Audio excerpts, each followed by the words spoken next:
నీ ఆలోచనలో కూడా ఇతరులకు నువ్వేం తలపెట్టద్దు, కీడు తలపెట్టద్దు. ఎందుకోసం అంటే ఒకవేళ కీడు చేసే వ్యక్తివైతే మరలా కీడు నీ నెత్తి మీదకి వస్తుందేమో, ఇతరులను ఇబ్బంది పెట్టే మనసు నీలో ఉందేమో. నీ అత్తగారి ద్వారా చాలా మేలు పొంది కొన్ని సందర్భాల్లో నీ అత్తగారినే రోడ్డు మీదకి తీసుకొచ్చి భయంకరంగా మాట్లాడుతున్నావేమో. నీ తల్లిదండ్రుల ద్వారా మేలు పొంది తల్లిదండ్రులకు వ్యతిరేకంగా మాట్లాడే వ్యక్తిగా నీవు ఉన్నావేమో. లోక సంబంధమైన కార్యాల్లో తనమునకలు అవుతున్న వారిని హెచ్చించి నీకు మేలు చేస్తున్న వారిని రోడ్ల మీదకి లాగి ఇబ్బంది పెడుతున్నావా?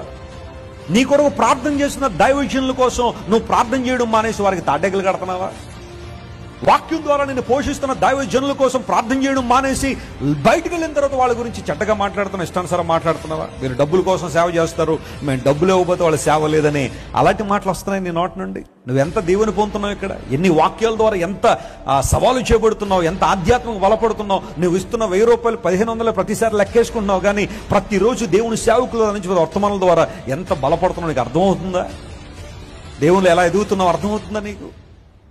దేవుని మందిరానికి రాకుండా ఉండుంటే, ప్రభువు చేత పట్టబడకుండా ఉండుంటే, ఈ వాక్యం ద్వారా నువ్వు పోషించబడకపోయి ఉండుంటే ఈ పాటికి నీ స్థితి ఎలా ఉండేది చెప్పు ఒకసారి. లోకంలో పడి చెడున్నప్పుడు ఎక్కడ నీ జీవితం ఎండ్ అయ్యేది? మేలు చేస్తున్న వారికి కీడు చేసే దుష్ట స్వభావం నీలో ఉందా? Never do that. బైబిల్ సెలవిస్తా ఉంది, ఈ చెలికాడు ఎలాంటి వాడంటే కీడు చేయని చెలికాడు. తను నమ్మిన ఏ ఒక్కరికి కూడా కీడు చేయలేదు.